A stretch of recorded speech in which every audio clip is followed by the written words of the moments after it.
भाई साहब आपके लिए, बेटा आपके लिए, कैमरे वाले भाई आपके लिए, वो जो पीछे भाई साहब हरी टी शर्ट में खड़े भाई साहब आपके लिए, ये जो भाई साहब यहां भगवा कमीज में खड़े भाई साहब आपके लिए, ये जो बहन जी यहां पे बैठी हुई है बहन जी आपके लिए, ये जो छतरी है छतरी तेरे लिए, कि आपके लिए चंद कतरे लहू के लाया हूं, खुद मुरझा गया हूं पर फूल खुशबू के लाया हूं, और आप लोगों को तालियां बजानी ही होंगी, मैं घर से पत्नी के पांव छू के आया हूं। बहुत बहुत अच्छा, मैं बहुत मतलब मुझे बहुत अच्छा लगा। देखिए मैं बतला दूं, एक दादा बैठा हुआ था धूप में, इतने में एक पोता आया, कर दादा एक बार टैं बोल दे। दादा की समझ में नहीं आया, कह रहा लेट टैं, कह रहा हो गई तेरी बल्ले बल्ले हो जाएगी बल्ले। दादा की समझ में नहीं आया, इतने में दूसरा पोता आया, कह रहा दादा एक बार टैं बोल दे, कह रहे लेट टैं, कह रहा हो गई तेरी बल्ले। अब दादा ने हाथ पकड़ ले, कह रहे चक्कर क्या है, ये टैं क्यों बुलवा रहा और बल्ले बल्ले का गाना क्यों गा रहा, और अगर आपको लगे कि कहीं ना कहीं हमारे घर से पारिवारिक मूल्य कहीं गायब हो चुके हैं तो आप लोगों की तालियां चाहता हूं। दादा ने पूछा बे ये बता कि टैं क्यों बुलवा रहा और बल्ले बल्ले का गाना क्यों गा रहा है। बोला अंदर मम्मी पापा से कह रही थी एक बार ये बुढ़ा टैं बोल जाए। देखिए मैं आप सबसे सिर्फ एक छोटा सा निवेदन करना चाहता हूं कि सावन में जिस पेड़ पे घोंसला हो जाता है, पतझड़ में वही पेड़ खोखला हो जाता है, और हाथ पे हाथ रख के बैठने वालों आपकी तालियों से किसी का हौसला हो जाता है। वाह वाह वाह वाह, क्या बात है जी। मैं बतला दूं भाई साहब, देखिए आज हमने मंच पे एक भी ओज का कवि नहीं बुलाया। भाई साहब मैं सच बतलाऊं, हमें पाकिस्तान से मोहब्बत है ही नहीं। मैं बता दूं, पिछले दिनों एक लड़का पाकिस्तान का फेसबुक पे मेरा दोस्त बन गया, और भाई साहब रोज मैसेज में लिख के भेजा, अबे शर्म करो सानिया मिर्जा ने पाकिस्तान में शादी कर ली, अबे शर्म करो सानिया मिर्जा ने पाकिस्तान में शादी कर ली। भाई साहब गुस्सा आ गया मुझे, और अगर आपको लगे कि मैंने सही जवाब दिया तो ताली बजाना। वो बोला भाई साहब शर्म करो सानिया मिर्जा ने पाकिस्तान में शादी कर ली। मैं कहा बेटा अगर एक बेटी दी है तो एक बेटी ली भी तो है। कर हमने कौन सी बेटी दे दी। मैं कहा क्यों गदर फिल्म में सन्नी देओल नहीं लेके आया था मीशा पटेल को। और हम भारतीय दहेज के कितने भूखे होते हैं, ये इस बात से साबित होता है कि जब अमरीश पुरी ने कुछ नहीं दिया तो अगला तुम्हारा हेड पंप उखाड़ के ले गया।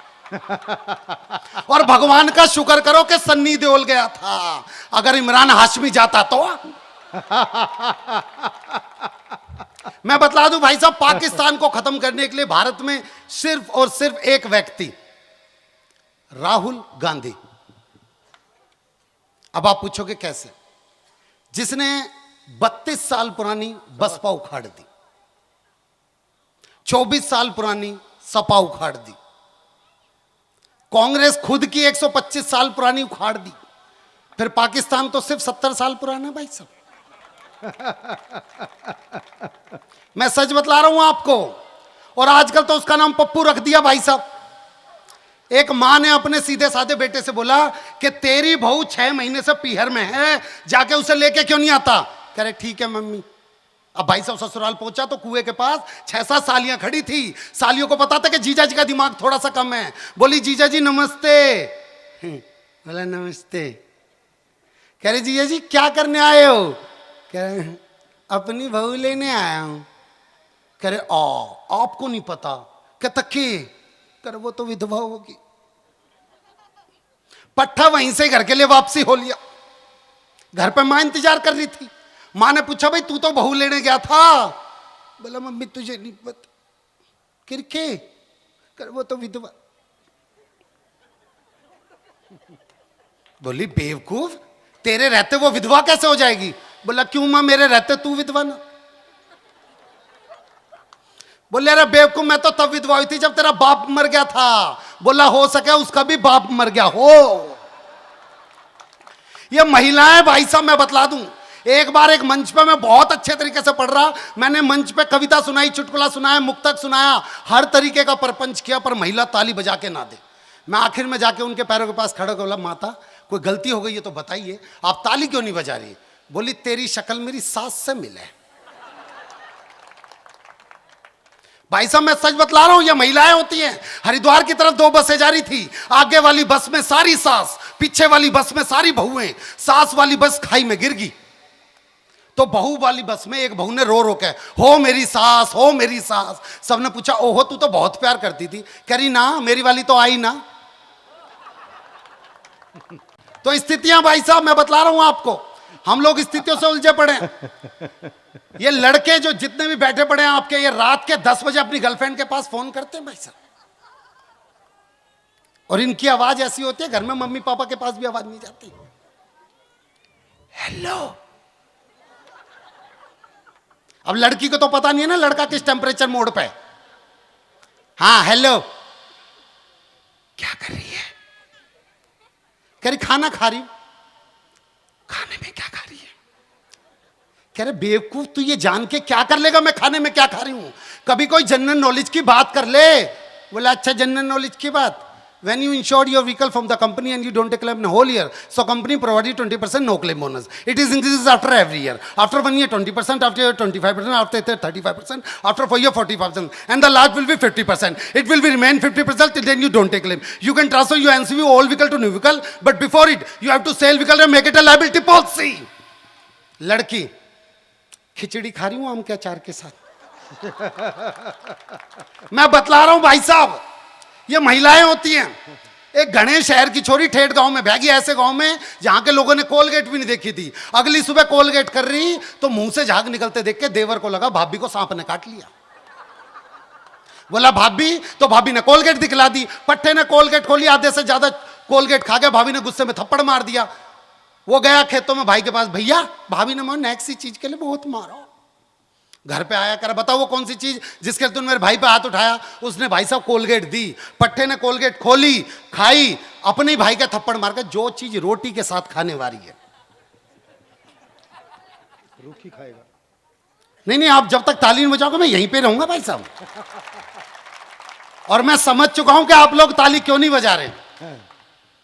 जयकारा शेरवाली का बोल सच्चे दरबार की। ये जागरण की ऑडियंस है भाई साहब, ये जागरण की ऑडियंस है, इसे जागृत करना पड़ेगा। भैया चाय बूंदी भी बनवा लेते बीच में जो 4 बजे देनी थी। हाँ तो लीजिए भाई साहब। अच्छा मैं आप में से एक बात पूछना चाहता हूँ, क्योंकि ये हमारे को ये यात्रा यूसुफ जी तक करनी है। ये कहना पड़ता है भाई साहब, हर कवि कह के जाता है हमें ये यात्रा यूसुफ भारद्वाज जी तक करनी है, हमें ये यात्रा यूसुफ भारद्वाज। और भाई साहब अंत में जब यूसुफ जी की बारी है तो एक ऑडियंस नहीं बैठती यहाँ पे। मैं इसलिए आप सबसे एक बात पूछना चाहता हूँ कि कुछ जगहों पर दिल्ली में भी ये रिवाज है, जब लड़की विदा होती है तो उसका मामा उसे उठा के डोली तक लेके जाता है। कहाँ पे है ये? आपके यहाँ पे है ये रिवाज? ये हमारे दिल्ली में है भाई साहब। मैं दिल्ली का एक वृतांत सुनाना चाहता हूं आपको। लड़की का वजन कम से कम 130 किलो और उसका कोई सगा मामा नहीं, पर गली के एक व्यक्ति प्रताप ने, मेरे कैरेक्टर का नाम है प्रताप,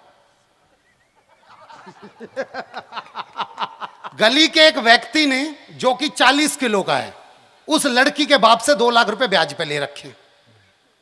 अब कुछ लोग होते नहीं शादी में जो कहते भाई साहब कोई काम हो तो बताना। अब वो फंस गया। प्रताप ही आके बोला भाई साहब कोई काम हो तो बताना। प्रताप लेके जा। प्रताप ने देखी, किसे लेके जा? अरे छुटकी को लेके। छुटकी? ये तो मुटकी है। प्रताप लेके जा। भाई साहब मैं 2 महीने की ब्याज नहीं दूंगा आपको। ये कह के अगला गया। अगले ने बोला हट जाओ भाई, साइड में हट जाओ, आज मौत का बिल्कुल ऐसा खेल होगा यहां पे।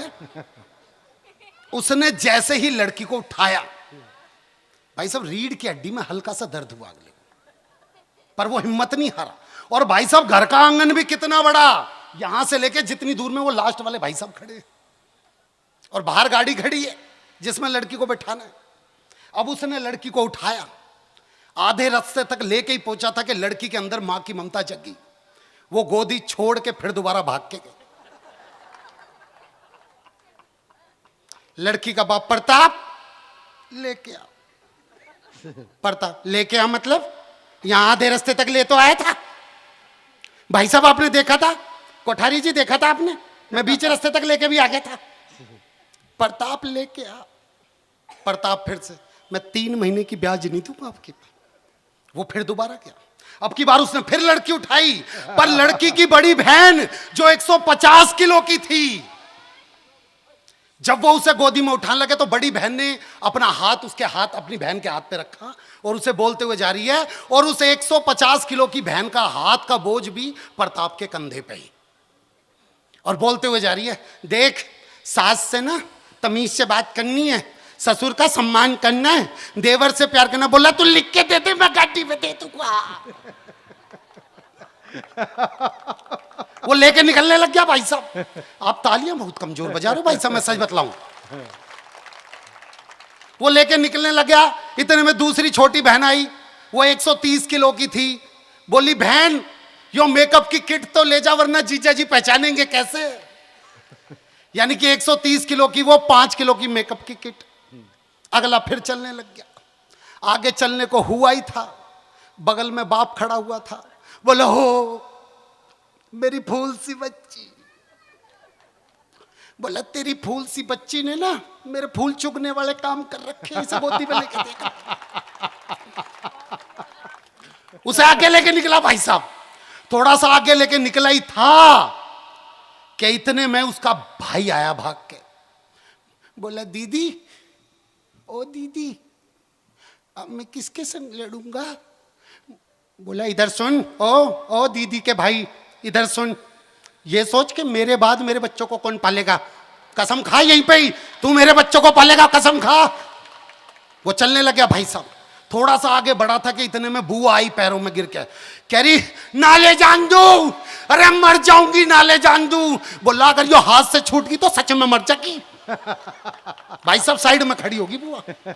इतने में वो थोड़ा सा आगे और बढ़ रहा था, थोड़ा सा आगे बढ़ा ही था कि इतने में ऐसा अंदर से आवाज आई, भाई लड़की की दादी कुछ कहना चाह रही है। हैं? अच्छा अंदर ना कही उसने कुछ।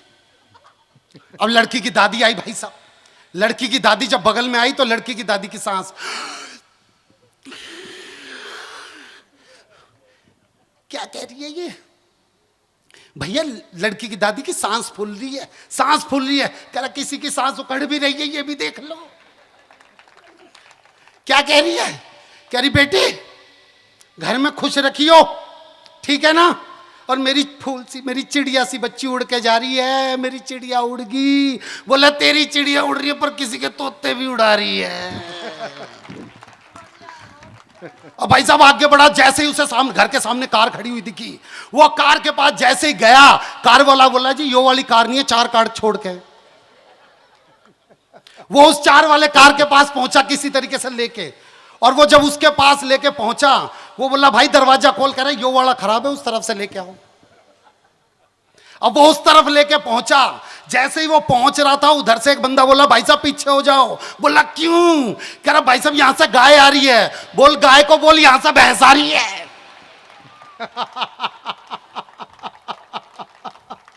भाई साहब उसने गाड़ी में उसे बिठाया, और जैसे ही गाड़ी में बिठाया टायर चारों के चारों पंचर हो गए। पंचर होते ही बोला फिर प्रताप निकाल, इसने निकाल मतलब ये तो घुसी भी बहुत मुश्किल से है, गाड़ी काटनी पड़ेगी ये वाली। तुमने ट्रक क्यों नहीं मंगवाया इसके लिए। अब किसी तरीके से भाई साहब जेसीबी मंगवाई गई, लड़की उस पर बिठाई गई। जब लड़की जा रही थी तो अगले ने चैन की सांस ली। करा लड़की का बोला प्रताप हमारे यहाँ पे पग फेरा भी होवे। पग फेरा मतलब लड़की एक गली का चक्कर काट के फिर दोबारा आती है। बोला भाई साहब नाम प्रताप है तो क्या सब कुछ मेरे ऊपर ही कर दोगे। कह रहा तू ही तो कह रहा था। अब टिप्पणी लास्ट की छोड़ रहा हूं भाई साहब आपके ऊपर, फिर आपका सेंस देखना चाहता हूं आखिरी पंक्ति पे। उसने बोला भाई साहब नाम प्रताप है तो सब कुछ मेरे ऊपर छोड़ दोगे। बोला बे तूने ही तो कहा था। बोला कहा तो मोदी ने भी था कि अच्छे दिन आएंगे, आगे क्या। कहा तो अखिलेश सरकार ने भी था कि हमारी सरकार आ गई, उनकी सरकार आ गई क्या। कहा तो कांग्रेस के राहुल गांधी ने भी था उनकी सरकार आएगी, उनकी सरकार आ गई क्या। लेकिन भाई साहब मैं आप सबसे एक बात पूछना चाहता हूं, यहां पे जितने लोग बैठे हुए मैं उन सबसे एक बात पूछना चाहता हूं।